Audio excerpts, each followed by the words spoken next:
Welcome to JasonWhiskyWise, myself Jason, bringing you my Whiskey of the Year 2017. I know this video is a month late, but my trip to Taiwan delayed everything by a solid month, and I wanted to bring this video. It's the first time me covering Whiskey of the Year. Now I'm not going to be doing this alone, I'm joined by Mr. Bananas, and together we're going to cover the Whiskies of the Year for 2017. Now last year was a crazy year for me in terms of whiskey trying. I tasted close to 748 whiskies. The way I know that, I created a database so I could track every single whiskey I tried, whether it be Scotch, world whiskies, by the distillery, by the age, by the ABV, the price, and the name, and at the same time, my rating, which I've cut out on the column because I want to keep it a little secret for when the videos actually are released. And so that way I know exactly what I've tried over the year. So, to actually summarize all these different whiskies, I'm going to say first, pour yourself a dram. This is going to be a little bit of a longer one than I normally do. Pour yourself a dram like I've got. And let's begin by my 10 categories for each one. So starting off with the categories, I'll put them up on the screen over here. I have 10 of them. And it's going to be, finally, we're going to be ending with the top 3 2017 Whiskies of the Year. We're also going to have a category of Scotch Whisky, which is going to be grain, blend, and malt. We're going to have the single malt category of Scotch Whisky, and that's going to be broken into 2 subcategories, single casks and multiple casks. So it gives you also a little bit more of an idea into single cask whiskies, because I tried a lot of them, but not many people cover single cask whiskey enough on the channels. In terms of also other ones, going to be blended Scotch Whisky, you're going to have Irish Whisky, American Whisky, you're going to have Canadian Whisky, Japanese Whisky, European Whisky, and World Whisky, which is going to be South Africa, Australia, Japan, well no, not Japan, Taiwan, India. So you're going to have all those together. So let's begin with the first category, and I'm actually going to start with blends. So starting off with the blended category, I'm going to have multiple whiskies in this category, and I've broken them down again now into sub ones. We're going to start off with the no age statement standard bottling, and for me, that has to go to this one over here. You can see up on screen, Mr. Bananas. This is his favorite. The Monkey Shoulder has been one of the most consistent blends, very reasonable price. Actually, you know what? Just go and check the video here. If I've got a video on the whiskey, I'll leave it linked in the description. Fantastic whiskey to go and give a try. As for the no age statement premium category, which I've made separate from premium to standard, premium, I'm giving this one to the Exceptional Whiskey, and they have produced an Exceptional Whiskey blend. Now this is produced by a gentleman named as Don, and literally the whiskey is made with such multi-layers of complexity, and the depth and the way in which they evolve over every few minutes is something I found a marvel of last year, and I got to do an interview with Don, which I'll feature on the channel here hopefully in the next 2-3 weeks. So Exceptional Whiskey, I just found the blend really, really rich, complex, multi-layers, and I love the way in which it keeps changing. Now we're going to move into some age statements, and I'm going to start with the 5 to 12-year-old category. Had to get it out there, but I'm going to go with the Johnnie Walker Black Label. Now this one over here is one of those whiskies I just found very consistent throughout the year. Multiple different whiskies I tried a bottle of this, and it's one of those ones I really enjoyed. So Johnnie Walker Black wins the 5 to 12-year-old category. Next up, we have the 13 to 18-year-old category, and for that, we're going to give it to the Chivas 18. Now, I just went and picked up the whole Chivas range, as we'll be covering them on the channel, but Chivas 18 was tied in place with actually the Johnnie Walker Green Label, but Chivas 18's got that extra smoothness, which I just can't write off. Fantastic whiskey. Next, we're going to jump into the 19-year-old to the 25-year-old category, and for that, I'm giving it to this one here, the Johnnie Walker XR21. Just hands down one of my favorite whiskeys in that category. Great quality, great smoothness. The only thing is, it is very difficult to get hold of, but when you do, you will enjoy this. And finally, in the blended Scotch category, we have the 26-year-old to 50-year-old category. And I tried 5 different 50-year-olds last year in terms of blended Scotch. And for that one, I'm going to give this one to the Dewar's 30-year-old. Now, Dewar's produced, it was actually linked in with another one, but the Dewar's 30 just had such great quality. The flavors from Aberfeldy and Robert Brackler cask that they use in it, and the rich PX sherry that they had in that one was just superb. And that's one, if you can get your hands on, it's a 30-year-old blended Scotch, I would definitely suggest. So next up, we're going to move into the Irish whiskey category. And we have 4 different subcategories in here. We're going to start with my Irish Whiskey of the Year, and that one is going to the Middleton 2016, very rare. That one, it's just been, every time I've tried it in London, it's been something that just clicks with me very well. They do release different batches, but the 2016 for me is just nice, rich, creamy, and it's got very good flavors. Next up, we have the Irish Pot Still Whiskey of the Year, and for that one, I chose the Redbreast 12-year-old cask strength. I did a tasting with the 12 regular and the 12 cask strength, and for me, that cask strength offers that extra oomph and character, which I really enjoyed in it. As for Irish Single Malt Whiskey of the Year, this was one that I had quite a few which were taking me by surprise, but the one that I like the most, I have to go to Teeling.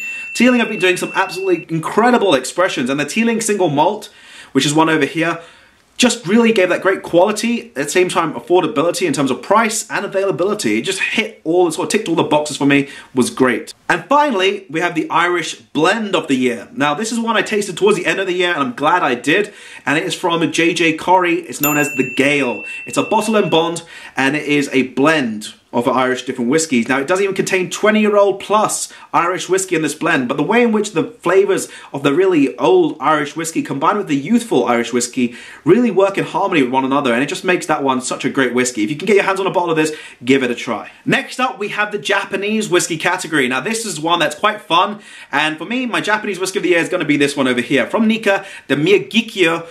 And this is not the 10-year-old, this is actually just a regular Miyagikyo. It's bottled at 45%, there are nice floral aspects, at the same time it's not 150 pounds plus like most Japanese whiskies I see.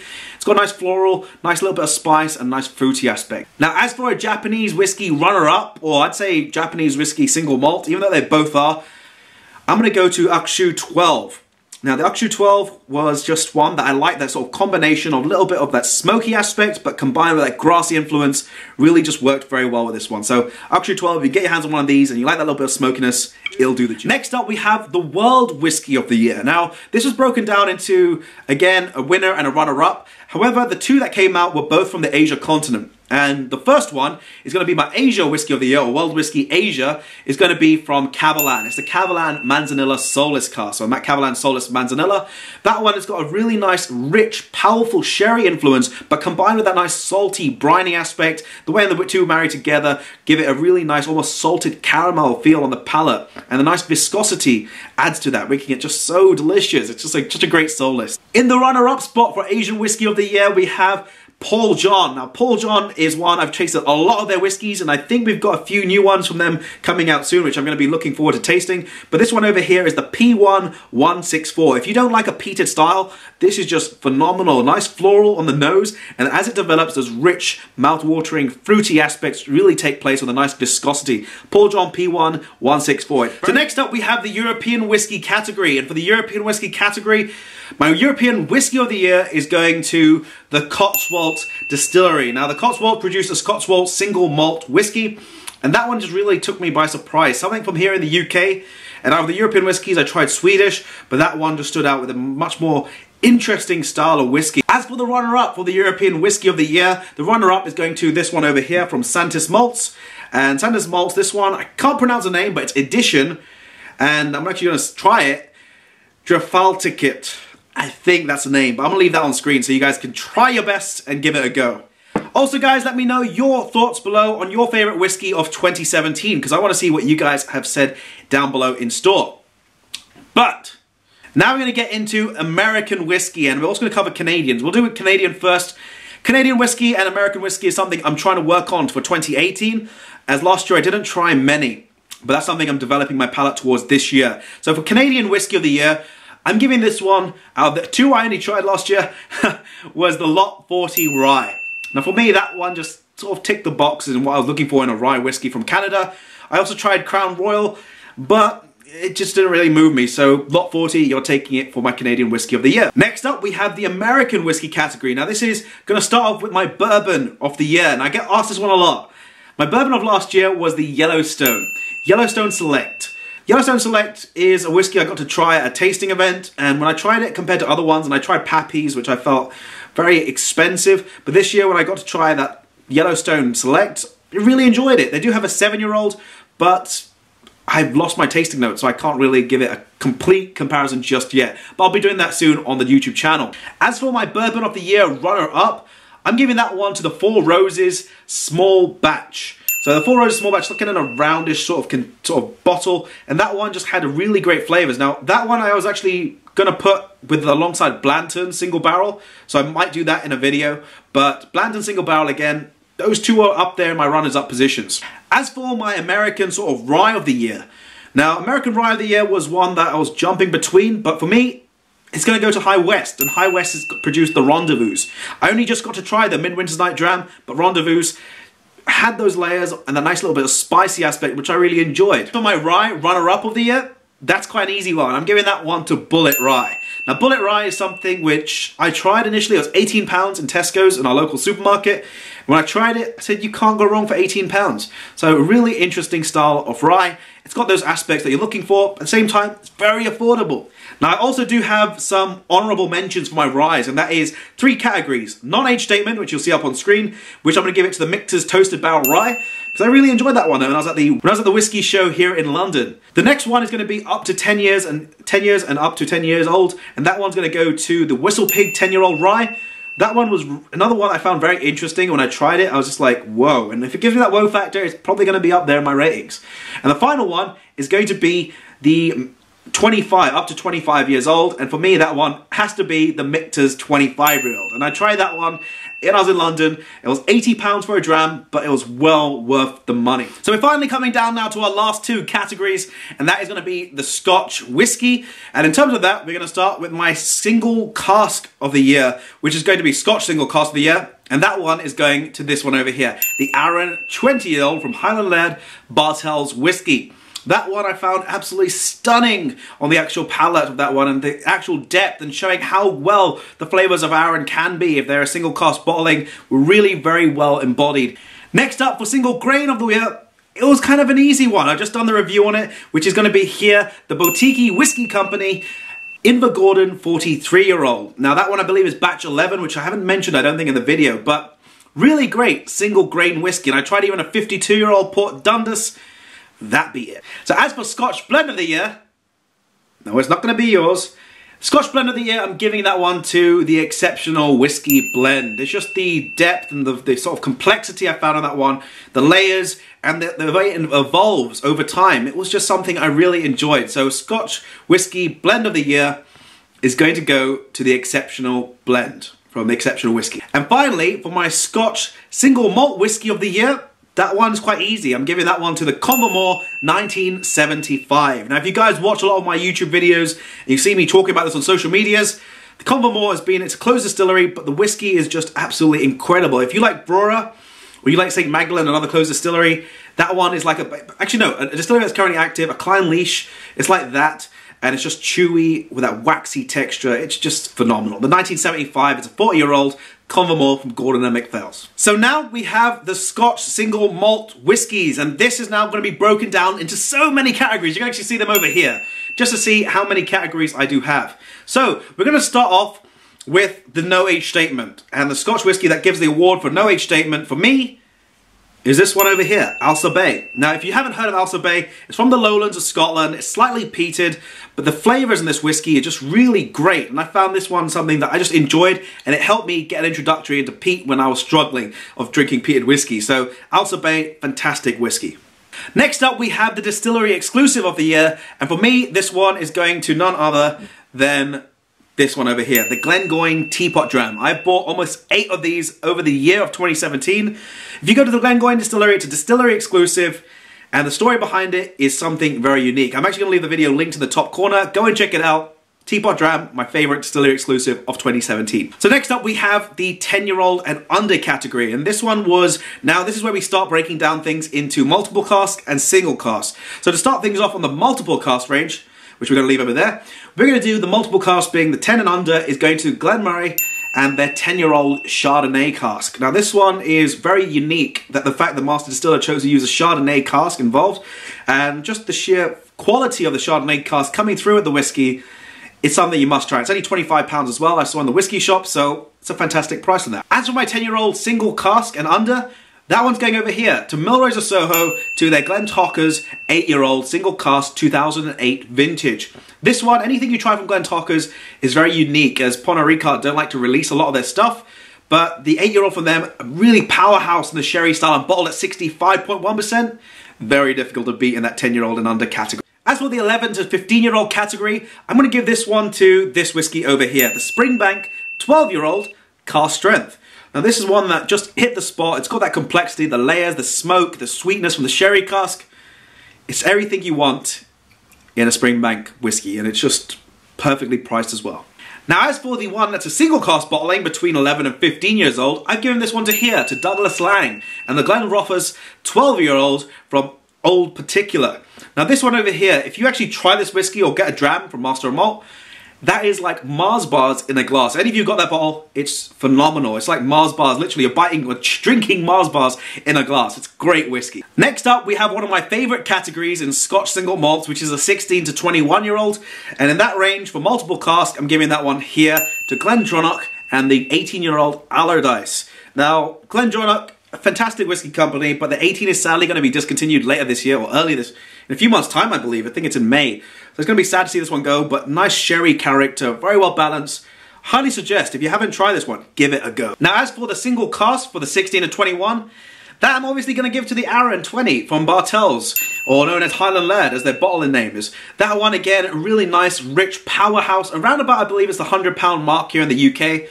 Really great quality whiskey, and I highly suggest you go and give that one a try because it's one of my favourite single casks of 2017.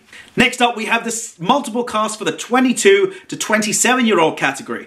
From Bruichladdich, I'm choosing the Black Art 1990 23-year-old 4.1 Bruichladdich Black Art. Now this is one that I sat last year with one of the other whiskey bloggers called Dave Alcock, Whiskey Republic, and I'm sitting there enjoying this dram. It's got a combination of port casks, you've got bourbon casks, sherry casks, so much going on, nice texture, and I believe in the Scotch Test Dummies covered it in a review, so fantastic whiskey. Now moving over next to the single casks, this was kind of a tricky one, but for me, the one I liked the most was the Mortlach 23-year-old 1991 from McKillop's Choice. Now McKillop's Choice produced some really great, I'd say anything around about, say, 16 onwards to around about 30, they've got some fantastic single cask bottlings. And McKillop's Choice, if you haven't tried, this one from Mortlach embodies that nice, rich, meaty style of Mortlach, but at the same time giving you that depth and the fruitiness. Really great stuff. So finally, we're moving up into the higher age categories, and this is going to be the 28 to 34-year-old category. For this one, in the multiple cask, is going to the Craigellachie 31-year-old. Craigellachie 31, it was initially I was trying a few different 30-year-old plus whiskies, and when I sat with this one, the more I sat with it, the more it developed, the more it reminded me of a classic style. And with the use of worm tubs adds to the whiskey's quality tenfold. So really great whiskey if you can still get your hands on it, but sadly I think it's almost out. As for the single cask for the 28 to 34-year-old category, I'm giving this one over here to the single cask Caol Ila 34-year-old. And I believe it's from the 1980s, from McKillop's Choice. Fantastic, really powerful, even though it's almost 35 years old, it was in the late 34s, but it's really powerful and it still gives you that nice sweetness from Caol Ila's style, which I thought works really well. So finally we're getting into the top category, and that is the 35 to 40-year-old multiple cask, and that's going here to the Tom & Tool 40-year-old. Now this one I tried with the Brand Ambassador in my vlog video when I covered the whiskey show, and for me that was probably one of the better 40-year-olds I've tried. I've tried a Brora 40, I've tried so many other 40 whiskies, and this one just stood out. Now finally, for the single cask bottlings for the 30 to 40-year-old category, this is going to Wolfsung. Wolfsung had a bottling of a Glenglassaugh 40-year-old known as the Hunter, and for me, that one over there was so fruity, it was so light, but at the same time, it was so refreshing. For a 40-year-old, it doesn't give you any of that age in the cask, which is very unusual. Normally when you get up to that age, you're looking at leathery books and sort of dusty character. This was just phenomenal whiskey. And finally, we have a category known as the 41 plus category of single malt Scotch whisky. This is going to be a mixture of single cask and multiple cask, but for me, the winner of this one has to be this one over here from Gordon Macphail's. It's a Mortlach 1954. It is, I believe it's a 58 plus or 50-year-old plus whiskey from Mortlach. And Gordon Macphail's, some incredible stocks in their portfolio, but that's from the rare vintage range. And when I tried that one in a tweet tasting, I just said it has to be almost the perfect whiskey. So finally, we're going to come into our top 3 whiskies for 2017, and this is all across the world, and my personal top 3. And we're going to go now with my number 3, which is in this glass right now, and that is the Lagavulin 12-year-old. special releases of 2017. So it's the bottle over here. Just that nice, rich, peaty aspect. If you like the 16-year-old, you're going to love this. It's a cask strength powerhouse version with a slight little bit of youth. The nice sweetness coming through, but such a nice, rich flavor on this one. It's something you really should try. In for second place on my Whiskey of the Year 2017 goes to Aqvavitae and Aqvavitae Soulless Port Cask. I've actually left the batch number over there on screen so you can go and find this one if you can, specifically, but the flavors and combinations of the port cask and the way in which it marries these sort of these combinations of red fruits and creamy texture, it was just really great value for money at 120, and it's one I just have to say, it was making my mouth water now just talking about it. It's a great whiskey, go and give that one a try. So finally we have my Whiskey of the Year 2017 #1, first place, and that's going to this one. The Convermore 1975, bottled in 2015, 40-year-old, and that's the batch number over there on screen from Gordon MacPhail's. Just absolute sheer quality in that whiskey, and out of the 748 whiskies I tried last year, this is the one which just blew my mind. And that's one that if you can ever get yourselves even a dram of this, I tried it in Glasgow with Roy from Aqvavitae, absolutely loved it, and I definitely recommend you give this one a try if you've not tried it already. Superb and such great quality whiskey. So that about it concludes it for Whiskey of the Year 2017. Let me know your thoughts. What's your favourite whiskey? As I mentioned, also the question of the day. What was your Whiskey of the Year for last year, 2017?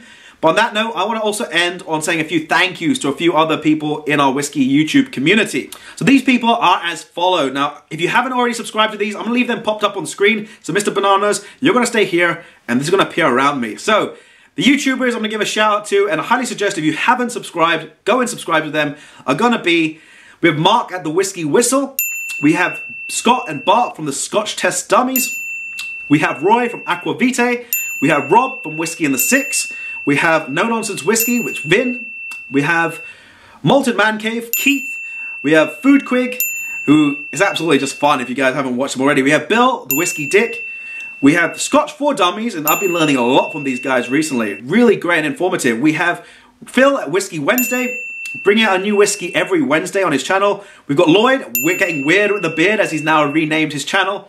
We've also got Malted in Montreal with Swami Suave. We've also got, I believe, even Gustav from the Whiskey Couch. And we've got so many. We've got Sauleg. We've got so many other different whiskey YouTubers. Even Whiskey Jason. And he's from Germany. So if you like German whiskey reviews, he's got his own channel. I can't pronounce the German channel's name, but we've got so many great whiskey YouTubers out there. And I highly suggest you give them a check. I'm going to leave them up on the screen and leave their links in the description. Go and drop them a subscription. But on that note, I want to say thank you guys for watching this video. If you've made it all the way to the end. And on that note, this is going to be me, Mr. Bananas. I want to thank you for watching the video. This has been JasonWhiskyWise 2018. We've got loads of whiskies coming up, so I look forward to joining you guys and taking you on my adventure through the world of whiskey. But on that note, been Jason, Mr. Bananas, and I'll catch you all for the next video. Salaja.